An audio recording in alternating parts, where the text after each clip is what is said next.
Do you like chest rigs? Of course you do. Why would you want to go wear a plate carrier when you don't have to wear real plates in it, because we're playing airsoft and we're shooting BBs at each other, not real bullets? They're especially nice if you want to go out and play a game for 24 hours and have everything you need on your person. So I just came back from Gun Gamers Productions, Shadows of Horn Valley, and I'm going to go over everything in my kit that I ran that had me out there taking the fight to the enemy and having a fantastic time.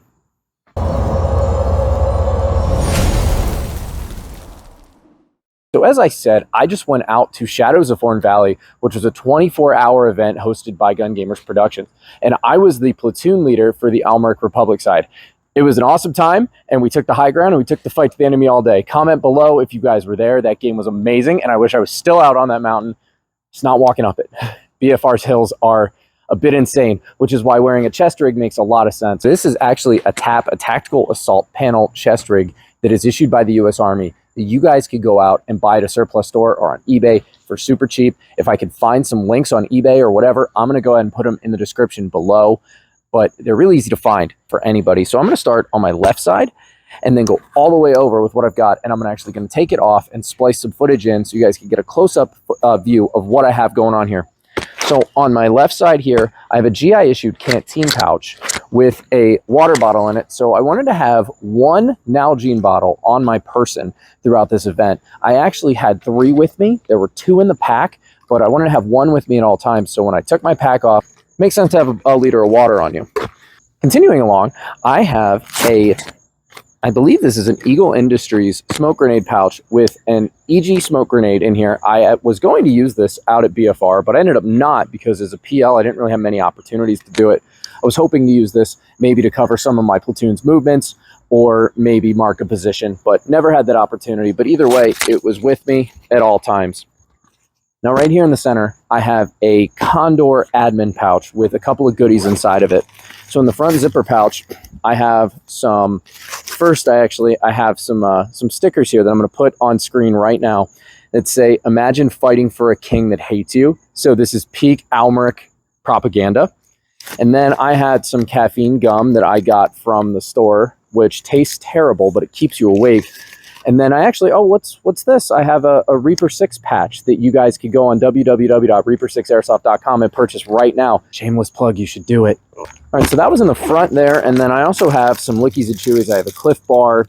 I have a Granola Crunch Bar. And I've got a Dead Rag in here. And then a headlamp.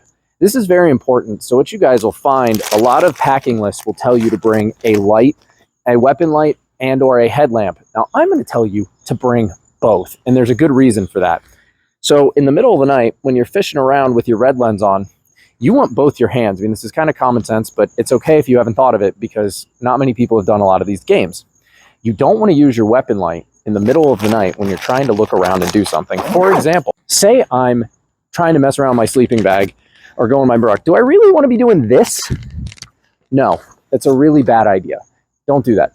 Be smart. Bring a headlamp with a red lens. Moving on, I have a spare pistol magazine pouch. I was actually running blank fire at Shadows, so I had 2 blank magazines in here. Moving on over here, I have an Eagle Industries general purpose pouch with my night vision. This is a PVS 514. I've mentioned it before on my channel. It is affordable night vision that is not digital, which is amazing. Digital night vision has its place, but not for me unless you want to be a beacon of IR light out in the woods. I also have this dummy corded on here with some shock cord and a Grimlock, so if, God forbid, it falls out, it'll just hang there and it'll get super annoying until I realize it, and then I'll be able to put it back in here and retain it. Now, that's everything on the outside here. On the inside, as I mentioned, I ran blank fire. It was not my blank fire pistol. It was another staff member's for video purposes. I have a pistol in here.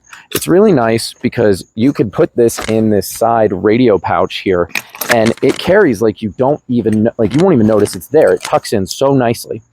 But I'm going to go ahead and move that to the side so I can get to the next thing. I also in here have Baofeng radio. Frequency mode. Still set on the frequencies from Shadows because I haven't changed it because I don't do that until the day of because I'm lazy with my comms sometimes. But that fits in one of the magazine pouches on my left side, and I actually have the capability to run dual radios with this rig. I'll show you in a second.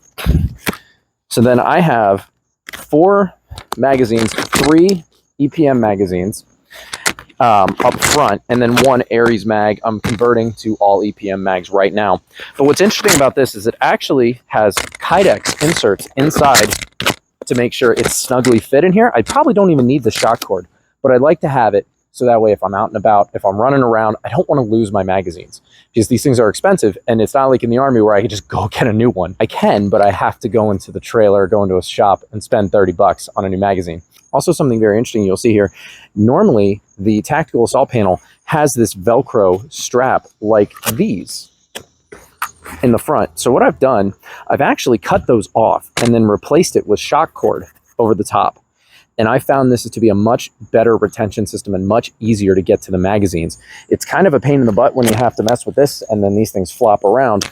So this is a real nice and easy setup. Moving on, I have another pouch over here where I could run another Baofeng, and actually I did run a second radio at Shadows. Generally I'm in a squad leader, platoon leader, CO, XO, some kind of role where it's easier for me to run 2 comms.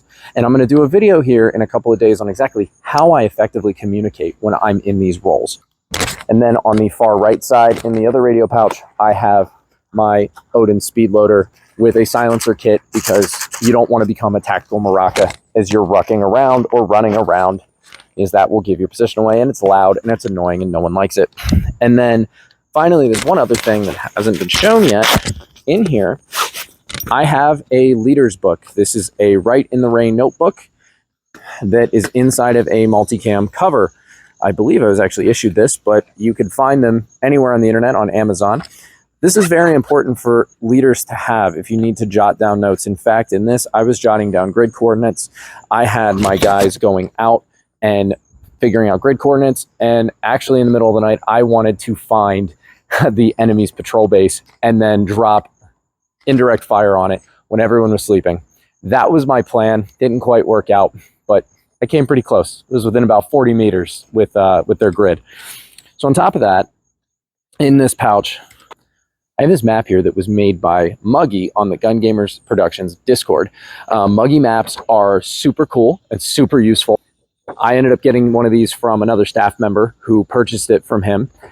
These things rock, and these things add a whole new level of immersion. But even if I'm not at a Gun Gamers event or I don't have a Muggy map, I'm going to try to find some kind of map to have on me so I know where the heck I am. So when my phone inevitably dies or TAC goes out, you don't have signal, something happens, I know where I am and I can figure out where I'm going. So also, some of you eagle-eyed viewers are probably noticing that this is not the correct harness for a tactical assault panel, and you are correct. This is a Kydex harness that I purchased on Amazon. It is a clone of the Haley Strategic or Spiritus, one of those two. It is a clone of one of their harnesses, and it's actually really nice. It's a great upgrade. I've always liked the tap, how it was issued, but something about that Y harness just didn't fit right. It only had a single point of attachment here on the sides, but I've gone ahead and actually made it a double attachment here. So with this harness, it now goes in a clip I've put up top, and then I've also added one here at the bottom.